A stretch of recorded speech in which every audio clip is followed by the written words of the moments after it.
Assalamualaikum warahmatullahi wabarakatuh. Di sini kami akan menjelaskan mengenai teori permainan strategi campuran ukuran 2x(n). Untuk mata kuliah penelitian operasional.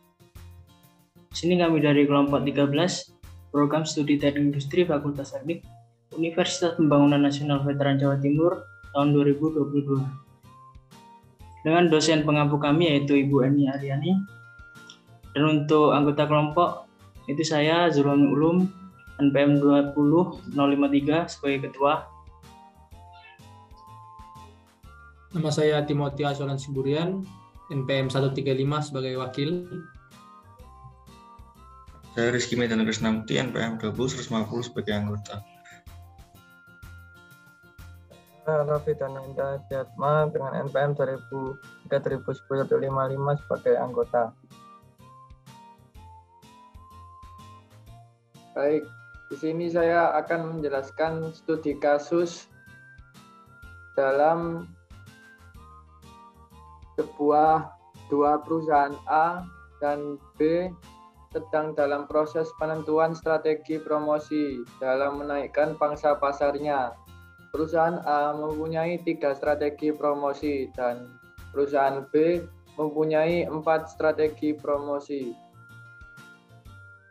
Strategi dan hasilnya dari kedua perusahaan tersebut diperlihatkan dalam matriks berikut. Perusahaan A memiliki 3 strategi, yakni A1, A2, dan A3.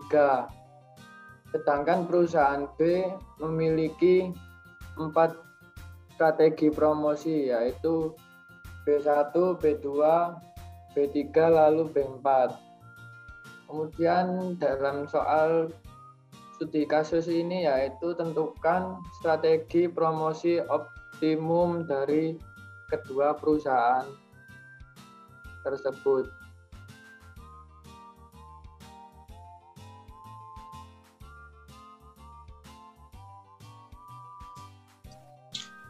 Di sini terdapat 2 perusahaan, yaitu perusahaan A dan perusahaan B.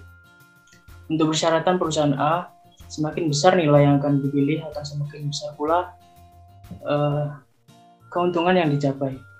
Untuk perusahaan B, apabila perusahaan B memilih nilai yang paling kecil, maka akan diperoleh keuntungan yang paling besar.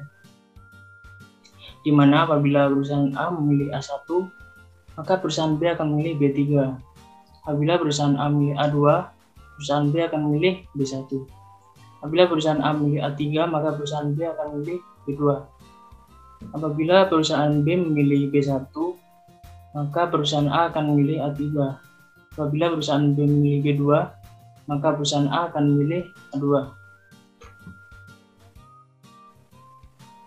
Apabila perusahaan B memilih B3, maka perusahaan A akan memilih A2, dan apabila perusahaan B memilih B4, maka perusahaan A akan memilih A3. Sehingga akan menjadi seperti ini. Kemudian akan diperoleh nilai minimum baris dan maksimal kolom. Untuk minimum baris kita peroleh -5, -1, dan maksimal kolom kita peroleh 5, 4, 7, 9. Nah, dari minimal baris dan maksimal kolom, kita akan mencari nilai maksimin dan minimax. Nah, untuk nilai maksimin itu nilai terbesar dari baris minimum baris, yaitu -1. Nah, untuk minimax yaitu nilai paling kecil dari maksimal kolom, yaitu 4. Karena nilai maksimin yaitu negatif, di mana persyaratan nilai maksimin harus positif, maka kita akan menggunakan permisalan, yaitu kalau besar sama dengan 1, misal K sama dengan 3, maka matriks menjadi seperti ini. Nah, kemudian diperoleh minimum baris yang baru yaitu -2, 2, 2, dan maksimal kolom yang baru yaitu 8, 7, 10, 12. Dan diperoleh nilai maksimin sebesar 2 dan nilai minimax sebesar 7. Nah, dari nilai minimum baris dan maksimal kolom, perusahaan A akan mengeliminasi nilai paling kecil untuk memperbesar keuntungan dari perusahaan A, yaitu nilai -2. Nah, untuk perusahaan B, akan membuang nilai paling besar untuk memperkecil kerugiannya, yaitu 12. Maka akan diperoleh sebagai. Kemudian setelah mengeliminasi baris A1 dan B4, langkah selanjutnya yaitu membuat grafik matriks menjadi 2 kali N, sehingga akan diperoleh perusahaan A memilih A2 dan A3, dan perusahaan B memilih B1, B2, dan B3. Di mana Y1 sama dengan baris B1, kolom B1, dan Y2 sama dengan kolom B2. Kemudian untuk X1 itu baris A2 dan X2 baris A3. Di mana X1 plus X2 sama dengan 1 dan Y1 plus Y2 sama dengan 1. Kemudian kita akan membuat grafik dari matriks tersebut. Untuk B1, untuk X1-nya itu 2 dan X2-nya 8. Untuk B2, X1-nya 7 dan X2-nya 2.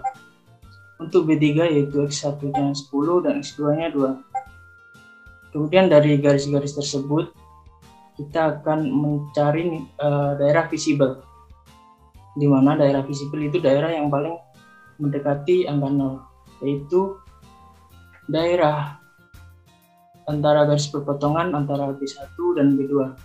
Maka B1 dan B2 akan digunakan dalam penyelesaian. Selanjutnya di sini adalah perhitungan. Yang pertama, perhitungan untuk perusahaan A, yaitu 2X1 ditambah 8X2 sama dengan 7X1 ditambah 2X2. Min 5X1 sama dengan min 6X2, lalu X2 diubah menjadi 1 min X1, didapatkan min 5X1 sama dengan min 6 dikali 1 min X1. Min 5X1 sama dengan min 6 ditambah 6X1. Min 11X1 sama dengan min 6, lalu didapatkan nilai X1 sama dengan 0,55 dan nilai X2 sama dengan 0,45. Selanjutnya didapatkan nilai estimated value untuk perusahaan A, yaitu 2X1 tambah 8X2, lalu nilai X1 dan X2 dimasukkan dalam bersamaan, didapatkan nilainya yaitu 52/11 atau 4,72. Lalu untuk perusahaan B, 2Y1 ditambah 7Y2 sama dengan 8Y1 ditambah 2Y2, min 6Y1 sama dengan min 5Y2, min 6Y1 sama dengan min 5 dikali 1 min Y1, min 6Y1 sama dengan min 5 ditambah 5X1, min 11Y1 sama dengan min 5. Dapatkan nilai Y1 sama dengan 0,45, lalu nilai Y2 yaitu 0,55. Lalu untuk nilai estimated value perusahaan B sama dengan 2Y1 tambah 7Y2, lalu dimasukkan nilai Y1 dan Y2, lalu didapatkan hasilnya yaitu 52/11 atau 4,72. Yang selanjutnya adalah kesimpulan. Kesimpulan yang didapatkan dari hasil perhitungannya yaitu sebaiknya perusahaan A dan B menggunakan strategi campuran, di mana perusahaan A menggunakan strategi promosi optimum A2 sebesar 55% dan strategi optimum A3 sebesar 45% karena akan menaikkan keuntungan dari 2 menjadi 4,72. Sedangkan perusahaan B menggunakan strategi promosi optimum B1 sebesar 45% dan strategi optimum B2 sebesar 55% karena akan mengurangi kerugian dari 7 menjadi 4,72. Sekian dari kami, kurang lebihnya mohon maaf. Assalamualaikum warahmatullahi wabarakatuh.